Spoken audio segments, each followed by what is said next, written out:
Volvemos a Club de Prensa en NTN 24 desde Miami, en este encuentro de expresidentes organizado por el Miami-Dade College.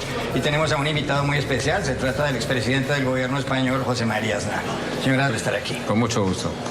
Hay una crisis política muy seria en su país, en España, desde que el pasado 1 de octubre el gobierno regional catalán, la Generalitat, convocara un referéndum. Salieron varias personas a votar, miles de personas a votar. Según el gobierno de la Generalitat y del presidente Carles Puigdemont, el presidente regional, más del 90% de los ciudadanos votaron a favor del sí a independizarse con respecto a España. Este referendo va contra la ley, según el Tribunal Constitucional Español, y el gobierno central de España, de Mariano Rajoy, no lo reconoce. Ahora ha habido una serie de desarrollos y se espera que en algún momento el señor Carles Puigdemont someta a consideración del Parlamento Regional esa declaración de independencia, que él la hizo, pero la suspendió. Y el gobierno central español quiere aplicar el artículo 155 de la Constitución, que le permite tomar las competencias del gobierno regional. La primera pregunta que le quiero hacer es la siguiente. Si el señor Puigdemont convoca a unas elecciones regionales en la Comunidad Autónoma de Cataluña, que es una de las 17 de España, ¿debería el gobierno central suspender la aplicación de ese artículo 155? Bueno, vamos a ver. Yo no puedo entrar en cuestiones que son cuestiones más bien de detalle, ¿no? La cuestión es que nosotros estamos viviendo un proceso de golpe de Estado, un proceso de secesión y de separación de un intento de una parte de España de España.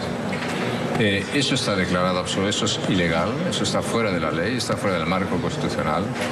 Y el gobierno, con muy buen criterio, ha decidido restablecer el orden constitucional. Probablemente tenía que haber intervenido antes, pero ya que lo ha decidido, está bien que intervenga ahora. Y que naturalmente lo que se trata es de restaurar el orden constitucional y de restaurar el Estatuto de Autonomía, que ha sido vulnerado por el ejercicio de los secesionistas golpistas que existen en este momento en Cataluña. Yo creo que el artículo 155 se tiene que aplicar en cualquier circunstancia y en cualquier caso, porque de la ley no se entra y no se sale porque uno quiere. Uno no dice, usted no puede decir, oiga, yo me voy ahora 2 semanas o 2 meses de vacaciones fuera de la ley y regreso a la ley y dice, aquí no pasa nada.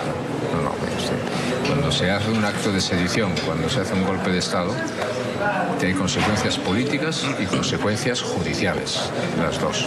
Pero la primera obligación que tiene el gobierno y los poderes del Estado es restablecer el orden constitucional, restablecer la seguridad y restablecer las posibilidades de convivencia totalmente libre y pacífica en Cataluña. Todo lo que usted dice es cierto y por supuesto se ajusta a la ley, pero hay un problema y es que hay millones de personas en Cataluña saliendo a la calle a pedir independencia.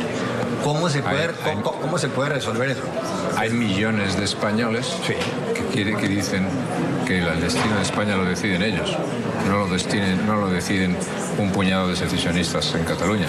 Claro, el destino de España es de todos los españoles, la soberanía de España reside en el pueblo español y somos los españoles los que tenemos que decidir nuestro futuro. No van a decidir por nosotros y no creo que no se va a decidir por ningún país, una pequeña parte, una pequeña fracción por los demás. Si usted dice hay muchas personas en Cataluña, ¿hay algunas personas en Cataluña que pueden tener sentimientos independentistas? Yo le digo, probablemente sí. ¿Hay más que no lo tienen? Seguro que sí. Y hay millones de españoles que desean que no se desgaje Cataluña de España, por supuesto que sí.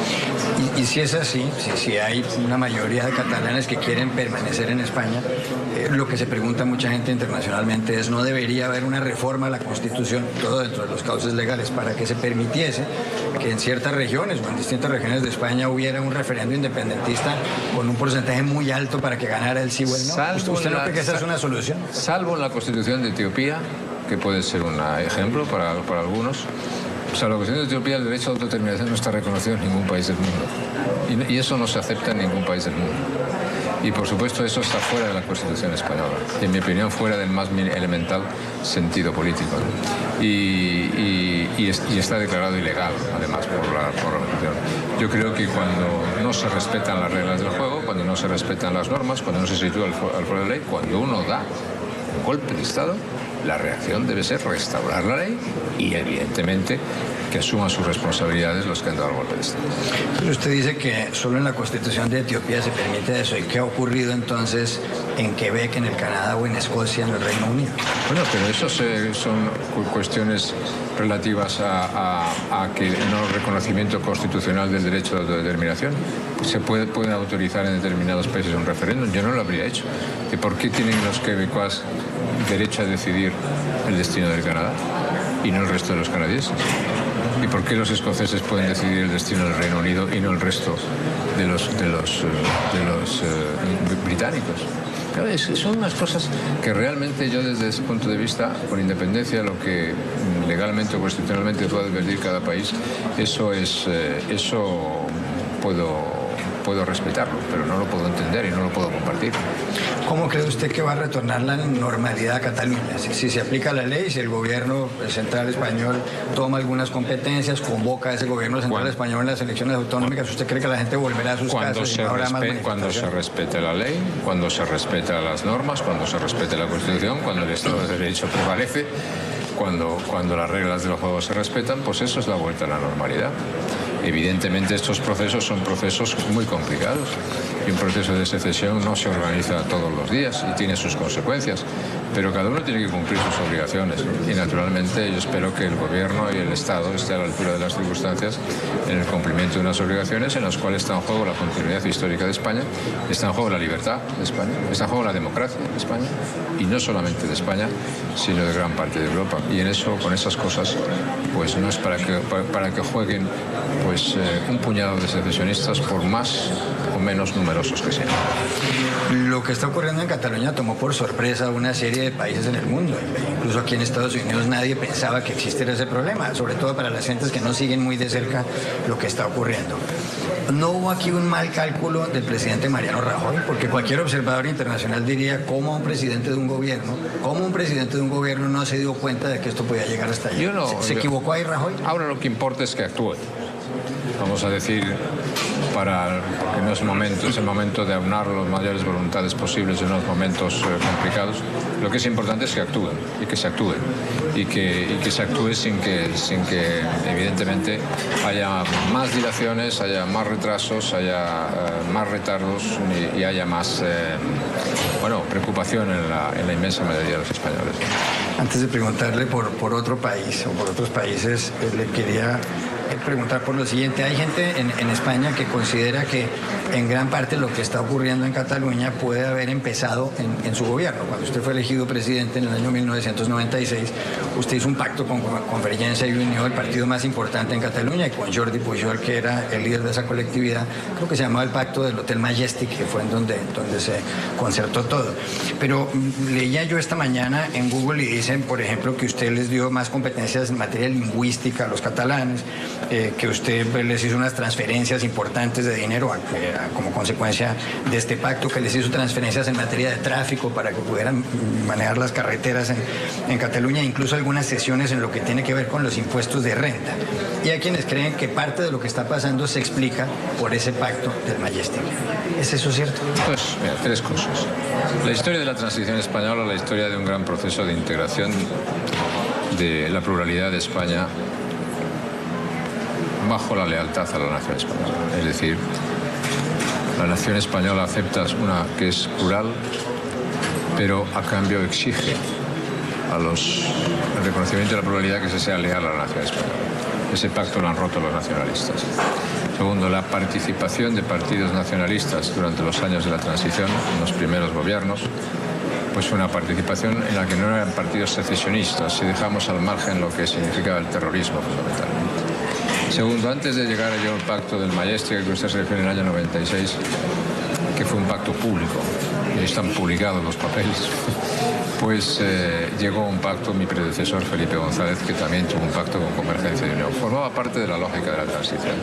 Lo que yo hice simplemente fue desarrollar el Estatuto de Autonomía de Cataluña, que era un estatuto aceptado por todos, también aceptado por mi partido, y la consecuencia de todo aquello fue que 4 años después ganamos las elecciones o ganamos las elecciones por mayoría absoluta. Por lo tanto, quiero decir que la gente no debía entender en ese momento que España estaba en algún peligro, sino más bien lo contrario. Es más, le voy a decir una cosa. Dígame. Los grados más bajos de nacionalismo que ha habido nunca en España fueron precisamente en esos años. ¿En su gobierno? En esos años. En el año 97, en el año 2000, en el año 2003. Los más bajos según todas las series históricas de nacionalismo. Pero yo no tengo que decir que ese pacto fue público, fue un pacto y extraordinariamente alabado. Ahora otra cosa distinta es que cuando se paga una patada en la mesa, se rompen las reglas del juego y uno deja de ser autonomista para pasar a ser independentista o secesionista, las responsabilidades están en un sitio. Pero entonces la culpa la tienen los independentistas catalanes, porque si en su gobierno obviamente todo estaba tan controlado en apariencia. Bueno, yo quiero decir que formaba parte de la historia de la transición española. Cuando ese pacto de la transición española se rompe, la responsabilidad de romperlo forma parte de los secesionistas y separatistas, convertidos también ahora en golpistas. Y por lo tanto, si se quiere abrir un proceso de reflexión constitucional sobre eso, que se abra. Pero en mi opinión, eso significa que los marcadores se ponen a cero. No se hace para satisfacer precisamente ninguna demanda secesionista. Quiero cambiarlo de país y preguntarle por Venezuela, un país cuya política sigue usted muy de cerca. En las últimas horas, 4 gobernadores de la oposición que ganaron justamente los comicios del domingo pasado tomaron posesión ante la Asamblea Constituyente convocada por Nicolás Maduro y que, según los analistas internacionales, pues es consecuencia de un golpe de Estado porque ha dejado por fuera a la Asamblea Nacional, al Parlamento democráticamente elegido. Como consecuencia de eso, Enrique Capriles, uno de los candidatos presidencial y uno de los líderes de la oposición, decidió retirarse de la mesa de unidad democrática, es decir, del bloque opositor. ¿Tiene razón Capriles ahí? ¿Se equivocó la oposición? Yo creo que, por decirlo, había 3 pilares fundamentales en Venezuela. Uno era la unión de la oposición, otro era el pueblo luchando en las calles por su libertad y otro era la presión internacional. Yo nunca he estado muy satisfecho de la presión internacional porque creo que debe ser mayor. Me parece admirable lo que ha hecho el pueblo venezolano en sus calles defendiendo la libertad y la democracia y ojalá lo siga haciendo. Y en tercer lugar, tengo que decir que la unidad de la oposición, pues desgraciadamente, algunos la han quebrado y eso es un problema muy grave. Ha habido personas de la oposición venezolana que se han convertido literalmente en cómplices del régimen de Maduro. Y por lo tanto, desgraciadamente, eso es un hecho que tenemos que constatar y ver cómo, en la medida de lo posible, se puede intentar mantener la mayor unidad posible, pero con unos objetivos muy determinados. Lo que ha pasado es sencillamente, en mi opinión, lamentable. Otro país al que usted sigue mucho, y con esto le hago la penúltima pregunta, es Colombia. El presidente Juan Manuel Santos firmó un acuerdo de paz con las FARC. Posteriormente fue ratificado por el Congreso de la República, aunque antes de eso hubo un plebiscito en el que ganó el no. Y ya está en marcha lo que llaman los colombianos el posconflicto. Hay elecciones presidenciales en mayo del año entrante, la primera vuelta. Y es previsible que se presente un candidato de Álvaro Uribe, del uribismo, quien fuera el presidente anterior a Santos. Hay gente en el sector del uribismo que dice que si llegara al poder habría que reversar en cierto modo lo acordado con las FARC. ¿A usted le parece eso una buena idea? A mí me parece que Uribe, el presidente Uribe, que en este tema está de acuerdo con el presidente Andrés Pastrana, pues tiene mucha razón en lo que dice. Y antes que usted me preguntaba sobre Venezuela, creo que la persistencia del régimen de Maduro es una muy mala noticia para Colombia. Y mi opinión es que ustedes, los colombianos, deberían estar muy atentos, porque si el régimen de Maduro prevalece y no prevalece una posición similar a la del presidente Uribe, Colombia puede tener problemas en el futuro. Esa es mi opinión. O sea, ¿usted cree que puede llegar lo que llaman los uribistas del castrochavismo a Colombia? Yo creo que pues es un riesgo que existe ciertamente sobre Colombia en este momento. Una última pregunta. Estados Unidos es uno de los países, o si no el más, uno de los países más importantes del mundo, aliado además estratégico de España. Está gobernando desde el 20 de enero Donald Trump en este país, en la Casa Blanca. ¿A usted le gusta Trump o le molesta? Bueno, no es tanto decir como me gusta o me molesta, hay que juzgar a las personas por los hechos, ¿no? Digamos que Trump no pertenece a la categoría de los políticos con los cuales yo me puedo identificar fácilmente, ¿no? Ni a mi estilo político, ¿no? Ni a mis modos de actuar, ¿no? Y por lo tanto, con eso tengo que contestar una parte de su pregunta, pero los hechos son los que hay que juzgar, ¿no? Yo creo que son tiempos de enorme confusión, de enorme división, de enorme confrontación, donde se necesita mucha claridad y desgraciadamente no se tiene, ¿no? Creo que hay iniciativas que no sé si saldrán, pero que son positivas, como es el tema de la reforma fiscal. Creo que hay iniciativas muy negativas, como es todo el cuestionamiento del libre comercio y todas las relaciones con México y las migraciones, etcétera, etcétera. y creo que hay cuestiones enormemente confusas desde el punto de vista de la política exterior, ¿no? Por lo tanto, quiero decir que no estamos en el mejor momento. No estamos en el mejor momento. Que eso pueda mejorar o no pueda mejorar, no lo sé. Deseo que mejore, porque pero le preocupa, los estados le preocupa un poco, sí, lo que está pasando aquí. Me preocupa un poco, no, me preocupa mucho. O sea, le da menos de 6 sobre 10 usted al señor Donald Trump como presidente. Digamos que me preocupa mucho. Muy bien, gracias por haber estado aquí. Muchas gracias, mi amable. Ya regresamos a Club de Prensa.